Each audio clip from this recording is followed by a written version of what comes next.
Good evening, my name is Jerry Nelson, and this is a PowerPoint presentation on how children manipulate their parents to get what they want, particularly in a toy store.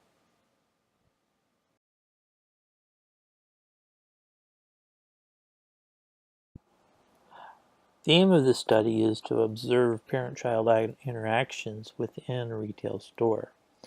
Many factors can affect parent-child interactions, such as a child wanting something and not getting it. Results can be embarrassing for the parent. This misbehavior is called externalizing problem behavior, or EPB, and this is what I'll be referring to it in the future. It is called externalizing because the child is vocally expressing how he feels at the time. Other issues concern the parent-child interactions at home. They are called prosocial or quality interactions that occur frequently. Finally, EPB can lead to foul language in adolescent years or criminal behavior in adulthood. Children have temper tantrums for a reason, and alarms should be going off in the parents' heads saying there is something wrong, fix it. The issue at hand with this project is the phenomenon of children yelling and kicking and screaming in the toy store. This study explores the parents' reactions and the underlying manipulations a child will use to get what he or she wants from the parents. Major theories, I've already discussed one, EPB. Temper tantrums, they're crying in a more amplified way. Effective and ineffective parental responses. There are two different kinds. Some of them are ineffective, such as giving in to the child. There's maternal social support and pro-social mother-child interactions.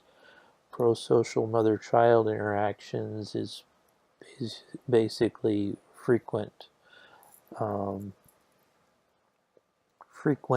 quality interactions with the child.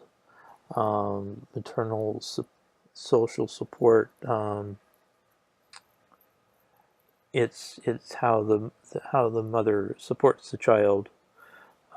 It's separate from pro-social in that the pro-social mother-child interactions are actually actual interactions.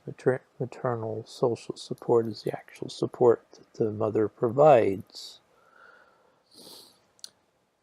Future problem behaviors for unchecked behavior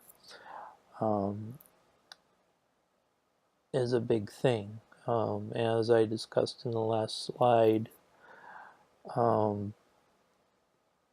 behavior problems unchecked now can lead to problems later on in life. So the parent just can't leave it alone and think the behavior will go away.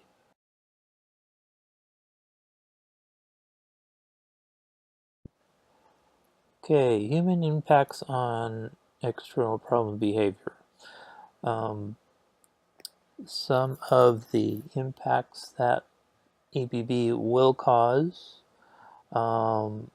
such as crying, whimpering, or temper tantrums because the child didn't get what he wanted or get his way. This seems how it's a externally vocal thing. It's in the store, everyone can see it. The parents will exhibit some sort of embarrassment, or even anger towards the child. Imagine this: when you enter the store, and see a parent arguing with their child, one wonders why the parent is reacting the way she does. After all, she's the parent. The child and the parent is much older. The parent should not be lowering herself down to the child's level.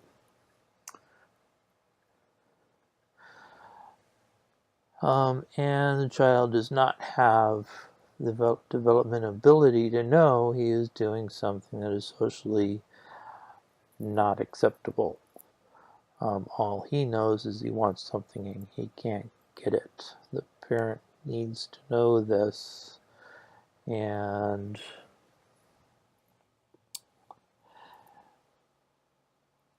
she needs to express it to the child.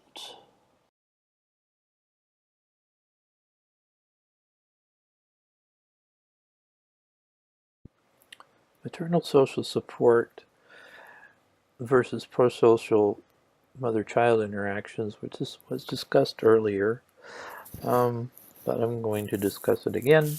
This is considered as mother-child interactions in the home, not in the store. These are important considerations to think about case histories for the child if interactions with the parent is ever needed. How much support or attention is the parent giving the child? How is the child reacting to the support being given? Basically, how much does the mother support? And is the child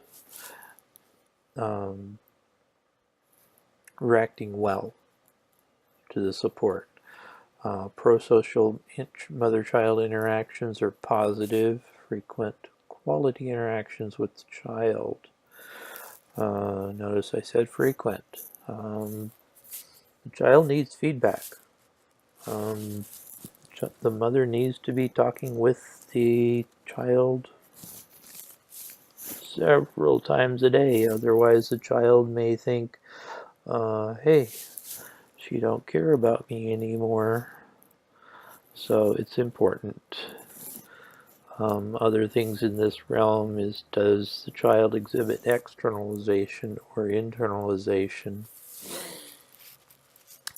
Externalization or extroversion, the behavior is loud, boisterous, overall maladaptive behavior.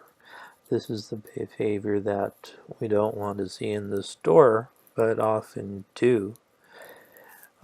Internalization, although it's subtle, it's still an issue. Internalization are things such as shyness. Like the child has a problem, it's shyness, they can't speak to anybody. It's a problem, but it's an internal and it doesn't manifest itself. Thus, it's called internalization or introversion.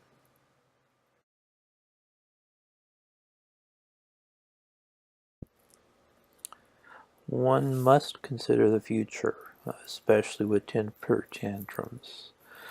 One has to wonder, are these behaviors that are being displayed now going to continue in later years?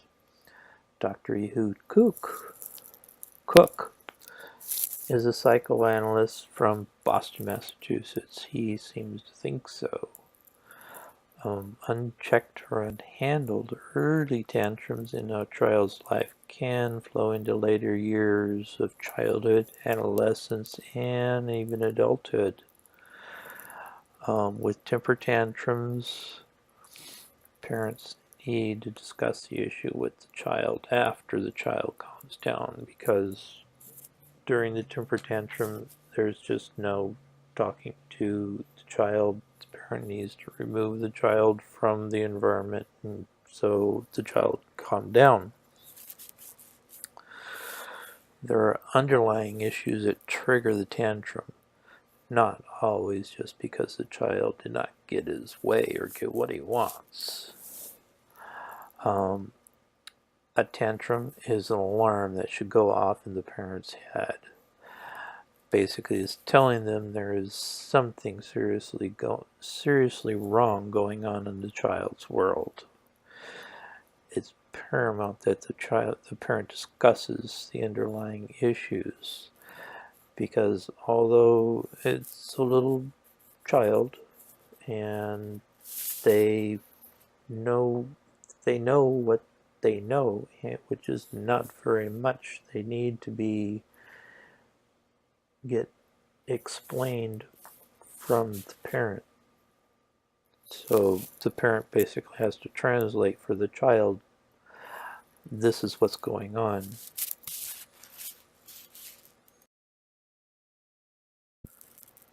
Real experiences. Well, I have experienced this. I've walked into a store, any retail store.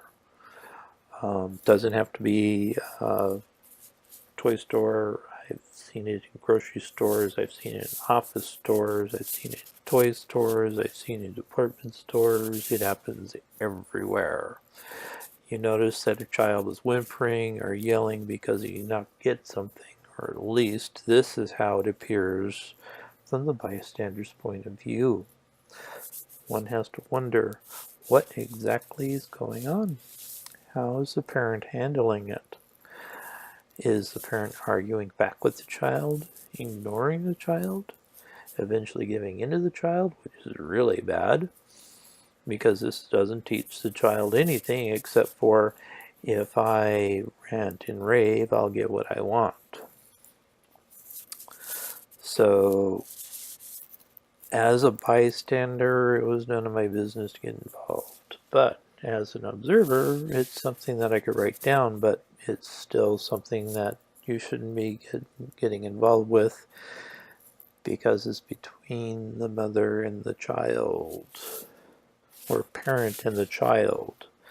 Outsiders have nothing to do with it.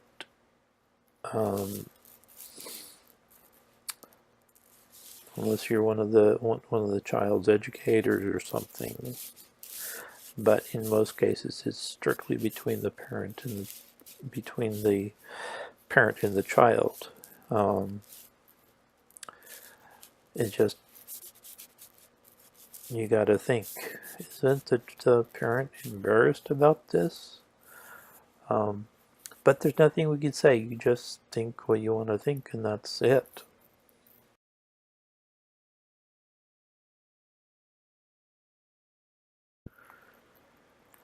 I have 2 slides on how to conduct this particular qualitative study.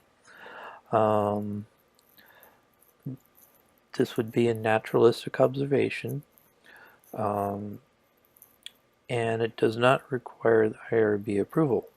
Why? Because it's naturalistic. There is no interactions with the subject at all. The observer has no idea who the subjects are. The subjects are just another face in a crowd.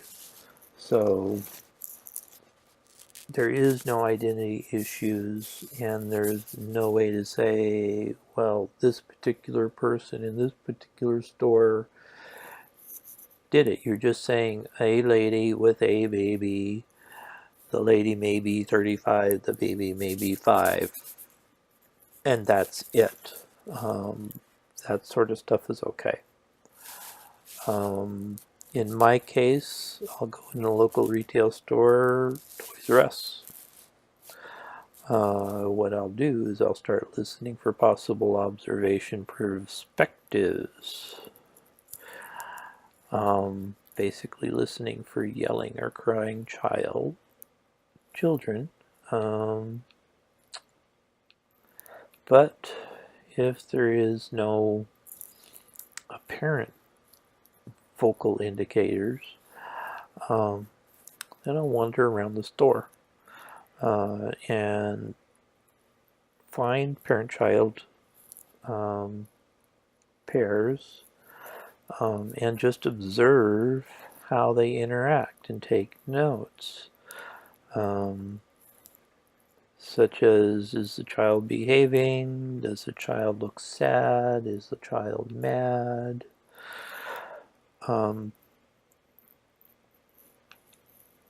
What's going on around the parent and child?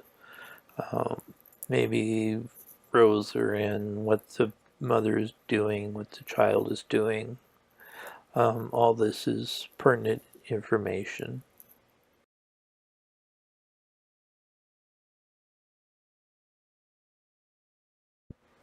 Continuing on, things to be observed is like what the observer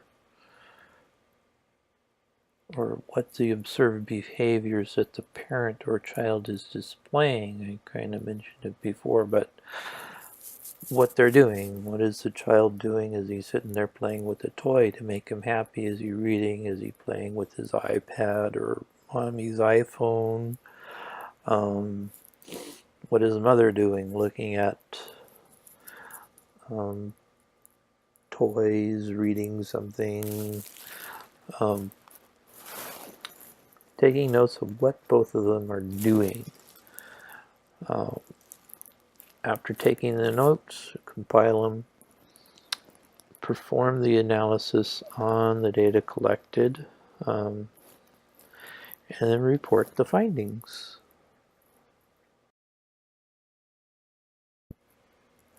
Some open-end questions to consider. It's in two parts, but it can actually be put in one.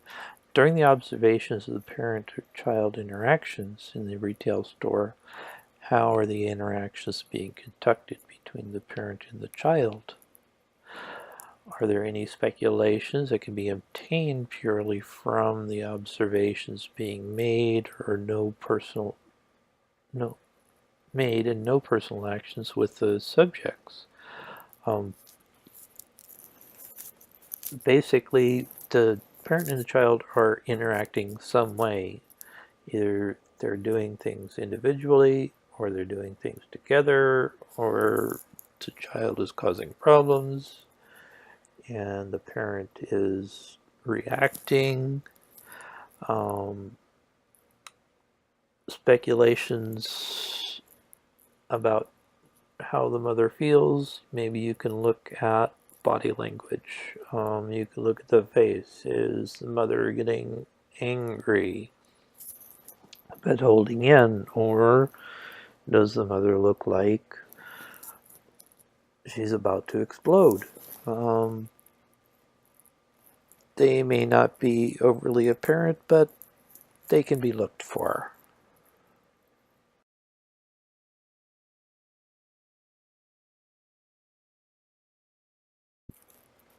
So, in conclusion, we spoke of three main issues involved with child behavior overall, child behavior in the home, child behavior in the store. Basically, we came up with this new term, externalizing problem behavior. It's a general term used for when kids are just externally vocalizing something.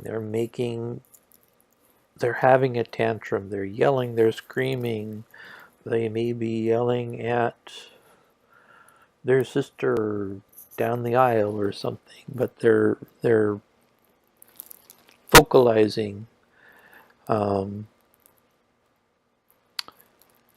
the case with the child in this toy store, he wants something and cannot get it, so he throws a fit. So basically, externalizing problem behavior is just the act of vocalizing some sort of misbehavior. Prosocial child-parent interactions. These are positive interactions between the parent and child at home.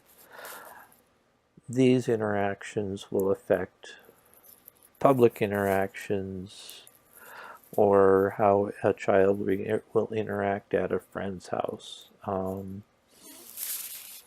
It's important that the parent and child communicate, and the communication needs to be of quality communications and frequent. Otherwise, a child could think, "Mommy doesn't care about me anymore," which is really not a good thing.